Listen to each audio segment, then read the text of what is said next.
Oi, oi! No vídeo de hoje, a gente vai falar sobre dependência emocional. Meu nome é Sati Eu sou Hannah. e sejam bem-vindos ao Calma Calma Aí, aí. sua dose de psicologia diária. Você sente às vezes que você precisa de outra pessoa para se sentir bem? Que se ele não estiver ali, as coisas ficam meio confusas e você não sabe muito bem o que fazer. Isso pode ser um traço de dependência emocional, que é quando a gente sente que a gente precisa do outro para estar ali, para resolver as nossas coisas. É um tema delicado, mas muito importante para a gente pensar e entender se a gente está nessa situação. A gente vai falar bastante sobre isso hoje, mas antes, não esquece de curtir esse vídeo e se inscrever no canal para ficar por dentro de tudo. A dependência emocional, como o nome já diz, vai partir de um padrão de comportamento e de pensamento de que você depende de alguém, que você depende, você precisa. E precisa do quê? Você precisa da validação, né? Como se tudo que você fizesse estivesse sendo avaliado por outra pessoa. E você precisa dessa nota dessa pessoa para falar assim, poxa, fui bem ou fui mal. Tô legal ou não tô legal.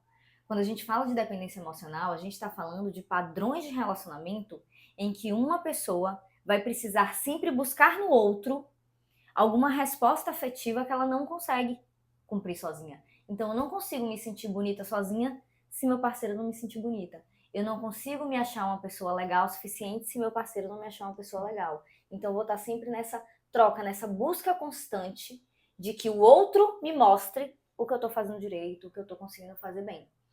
Tem um teórico da psicologia chamado Bowlby que vai falar de apego seguro. Ele vai falar lá da infância, mas a gente trazendo aqui para a vida adulta, o apego seguro ou o amor saudável, o relacionamento saudável, não precisa da presença física para a gente saber que eu conto com essa pessoa. Então, mesmo que meu parceiro esteja viajando, ou trabalhando, ou ocupado com outras coisas, ou passando por uma fase que ele não possa me dar tanta atenção, no apego seguro, no amor saudável, eu sei que ele continua me amando. Que não é só por causa daquele contexto, daquela parcela, daquele trecho que nosso relacionamento mudou. Então, quando a gente busca uma relação saudável, longe da dependência emocional, a gente consegue garantir que eu me sinta bem, que eu me sinta validada, mesmo sem a vigilância, sem a supervisão de outra pessoa. Então, é o que a gente busca quando a gente vai falar aqui com vocês e tentar desmistificar essa dependência emocional. E quais são esses sinais de dependência, sinais de alerta que a gente precisa ter? Primeiro, um medo excessivo de perder outra pessoa. É claro que em uma relação a gente não quer perder o outro, se a relação está funcionando, se a gente se sente bem ali. Mas quando a gente fala desse lugar de dependência, é uma intensificação muito grande e desproporcional a esse medo. Então, isso vem de uma forma muito grande, um medo intenso, um estar sempre alerta, achando que a pessoa vai embora. As pessoas chegam a chamar de desespero, né? Um Isso. desespero. E isso acontece justamente porque a gente entende que precisa do outro. Então aí vem também uma característica de precisar sempre da aprovação daquela outra pessoa, como o Sati falou aí, da validação. Então eu entendo que eu preciso que a outra pessoa esteja ali para ela me dizer se o que eu estou fazendo faz sentido ou não, se o que eu estou fazendo está certo ou errado. E aí vem uma dificuldade também de tomar algumas decisões sozinhas, que estão relacionadas. Então, se a gente pensa nessa lógica de dependência, a gente começa a terceirizar as coisas. Então, eu quero ajuda da pessoa para fazer algumas coisas, ir para uma academia, para ter algum momento de lazer, ou para tomar algumas decisões, fazer algumas escolhas. E aí eu acabo começando a associar isso é uma necessidade, porque é claro que tá tudo bem a gente pedir ajuda, a gente perguntar eventualmente, mas dentro desse contexto a gente precisa do outro para tomar uma decisão, a gente entende que precisa. E uma ansiedade muito intensa quando o outro se afasta. A Sati falou aí do apego seguro e o apego inseguro, a gente tem um apego inseguro ansioso, que é o que acontece nesses momentos. Então, quando a outra pessoa sai, o nível de ansiedade fica muito intenso, justamente porque eu coloco naquela pessoa, eu responsabilizo aquela pessoa pelas minhas decisões, pela minha felicidade, Sim. pela minha validação de forma geral. E isso faz com que algumas pessoas comecem a tolerar alguns comportamentos que não deveriam ser tolerados e não falar coisas que incomodam. Então, tem problemas acontecendo na relação e a pessoa tem uma dificuldade de falar sobre aquilo. Aqui a gente não está focando especificamente em um relacionamento abusivo, porque pode acontecer, né, dentro de uma relação abusiva, a outra pessoa, muitas vezes, ela vai manipulando para que essa dependência aconteça. Mas não acontece só nesses casos, né? Então a gente pode ir desenvolvendo essa dependência também e tendo dificuldade de falar coisas que deveriam ser faladas, né? Que não são grandes problemas, são questões de ajustes, mas que a gente vai deixando passar. E até dentro das relações abusivas isso fica mais intenso ainda. Então, deixar esse desrespeito acontecer, porque a gente tem medo do que acontece se eu falo que aquilo me desagradou, eu tenho medo da pessoa me deixar. E o que acontece muitas vezes nesse processo são justamente aqueles casais que terminam e voltam muitas vezes, porque às vezes até a pessoa consegue falar, incomodar o que incomoda, mas aí essa relação acaba e ela se sente super ansiosa, insegura, se sente mal e volta e flexibiliza. E aí a gente vai para esse padrão de idas e vindas muito intensas. Quando termina, tem um medo do que vai acontecer, tem uma culpa, algumas vezes, a depender de como essa pessoa lide com isso. E a gente sente quase que uma cola emocional. Então eu estou sem a pessoa e eu sinto aquela necessidade que não é uma necessidade real, ela é construída, mas como se eu precisasse, aí a gente entra nessa lógica de idas e vindas que é muito disfuncional para uma relação. E quando a gente entende o que é dependência, a gente vai começar a buscar como ela acontece para a gente entender o que fazer também, né? Sim. Então, quando a gente fala de dependência emocional, a gente está falando de crenças centrais disfuncionais, que é basicamente como se tivesse uma crença, uma coisa que a gente acredita muito forte e vai direcionar nosso comportamento. Então, por exemplo, se eu acredito que eu não tenho valor, né? Se eu acredito que eu não sou boa o suficiente, como é que uma pessoa que acha que não tem valor, que não é boa o suficiente, se comporta? Se comporta de maneira mais desesperada, de maneira mais insegura, né? Que é o que a gente poderia chamar ali de um sufocante, uma coisa que você não consegue, né, dar um pouco mais de liberdade para outra pessoa, porque você acha que, né, o exemplo que a Hannah deu, quando ele sair, pode encontrar alguém mais interessante que eu. Se eu acho que eu não tenho valor, qualquer pessoa é mais interessante que eu. Então é como se eu estivesse num campo minado. Então, quando a gente fala de entender e identificar a crença disfuncional, é a gente entender que todo mundo tem valor, todo mundo tem, né, o seu mérito. Então, se você não consegue ver o seu dentro dessa relação, provavelmente está disfuncional.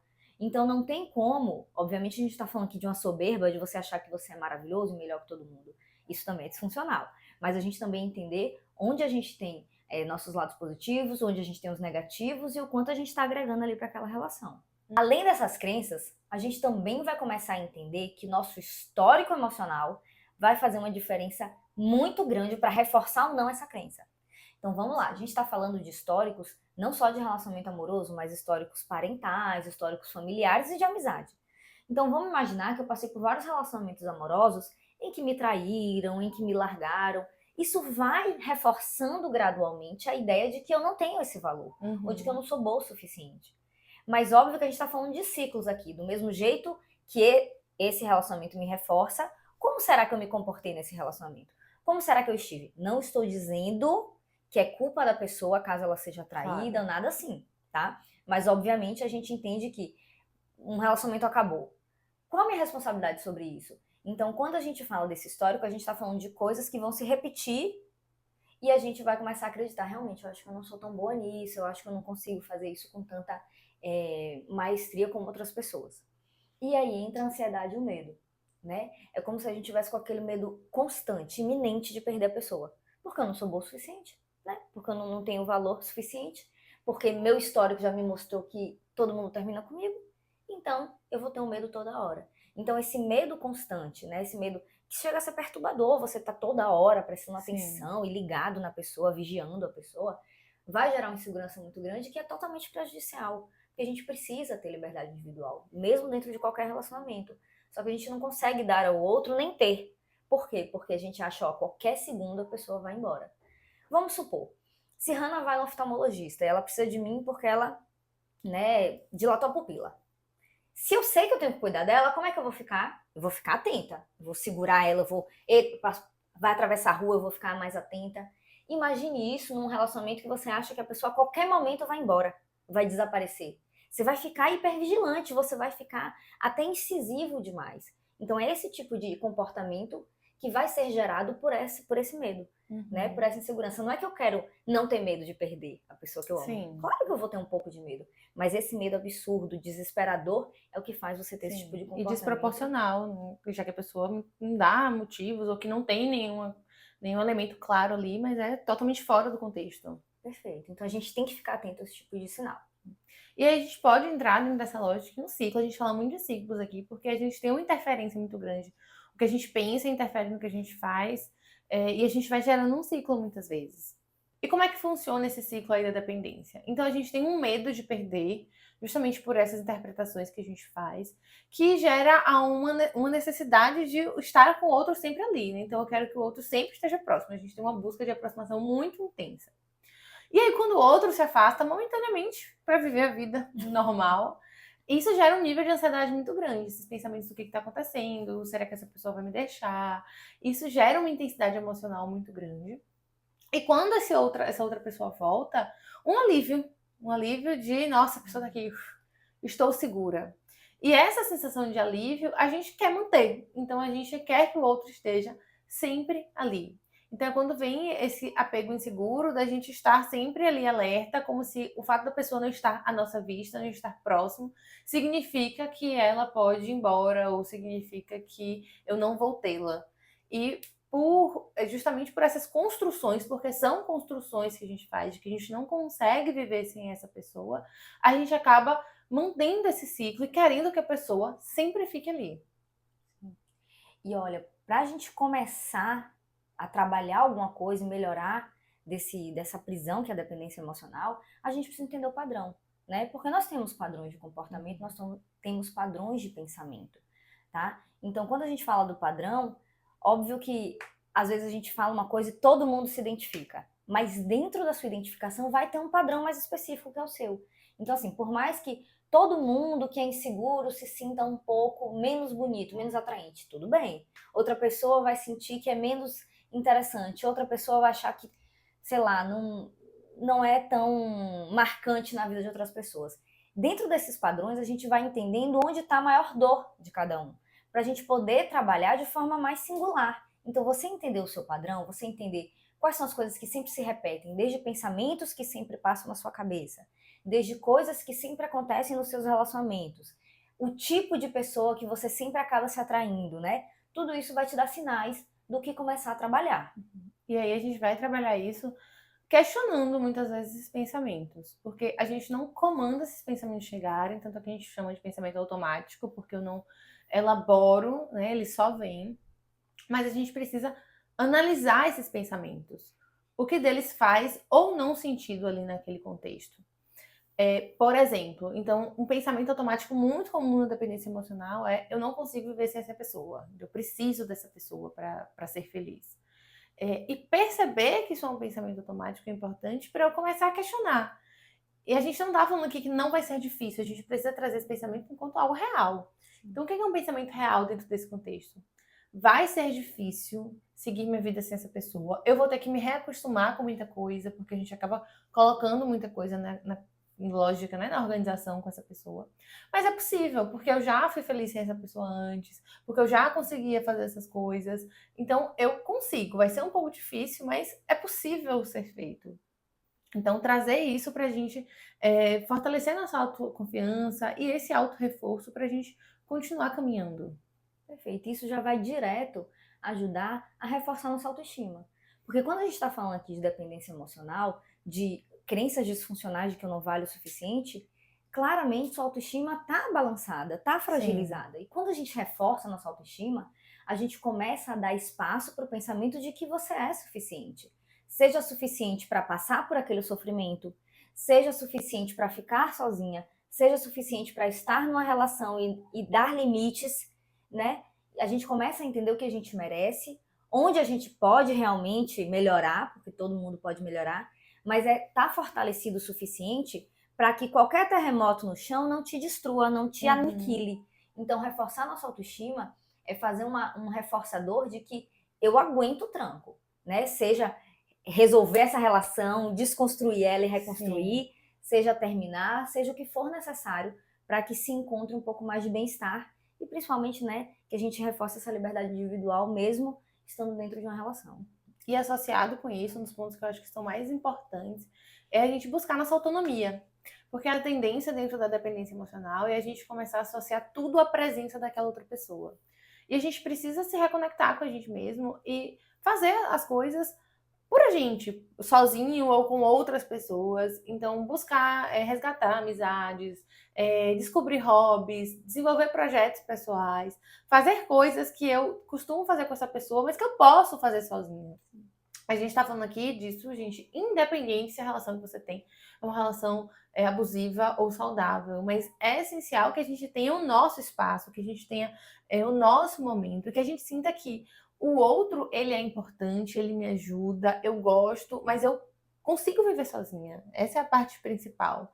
Então, se você, por exemplo, está acostumada a eu só vou para academia com o meu namorado, então, se ele não for, eu também não vou. E eu sei que é difícil quando a gente se acostuma a fazer isso por muito tempo, mas fazer atividade física é essencial para qualquer pessoa. É uma prática importante de autocuidado. Então, se ele não vai hoje, eu vou sozinha, ainda que eu não vou fazer um treino porque eu tenho vergonha, porque eu não sei usar os aparelhos.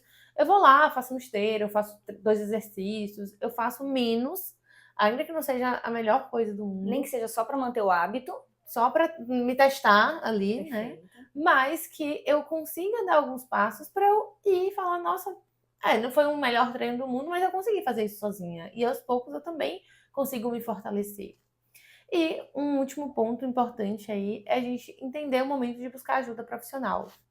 Quando a gente está falando dessa dependência emocional, a gente está falando de um processo, principalmente quando isso acontece há mais tempo, há mais anos, uma relação mais longa, é mais difícil a gente se desafiar, a gente estar nesse lugar é desconfortável.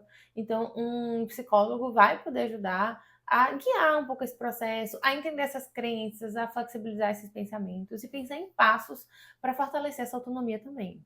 Perfeito. E, gente, vamos entender que buscar essa liberdade não é um rompimento, né? A gente não vai chegar um dia metendo o pé na porta e falar, não me importo, não tô nem aí. Não é isso. É gradual, é prática, como a Hannah trouxe, né? É um processo. Não tem como a gente se cobrar, percebi que estou num relacionamento não muito bom, amanhã eu vou terminar, porque eu percebi. Sim. Não é simples. Então a gente sim vai precisar de ajuda em alguns momentos e sim vai precisar de paciência, de tolerância. Mas entender que trabalhar isso não é a gente ignorar e ser fria ao resto do mundo. Não é nosso objetivo aqui que você pare de se relacionar com as pessoas. Pelo contrário, que quando a gente se relaciona por escolha, é muito mais leve, muito mais saudável, muito mais fluido, tem muito mais qualidade nesse amor do que você amar porque você precisa, né? A gente se sentir preso a uma relação porque a gente precisa dessa relação. Uhum. Então o objetivo é que você até ame mais, se relacione mais, se envolva mais. Mas quanto mais saudável, mais fácil vai ser estar e passar por essas relações. E é estar numa relação porque eu quero, porque é bom, porque essa relação faz bem pra mim. E não porque eu sinto que eu preciso estar, não porque eu sinto que eu não consigo viver sem essa pessoa. E eu tenho certeza que você conhece alguém que tá passando por isso. Então manda esse vídeo para essa pessoa. E se você é essa pessoa que tá passando por isso, conta aqui pra gente o que você acha que você pode fazer para romper um pouquinho isso, uma pequena atividade de autonomia pra gente saber. Não esquece de deixar o like e se inscrever no canal para não perder nada do que a gente posta.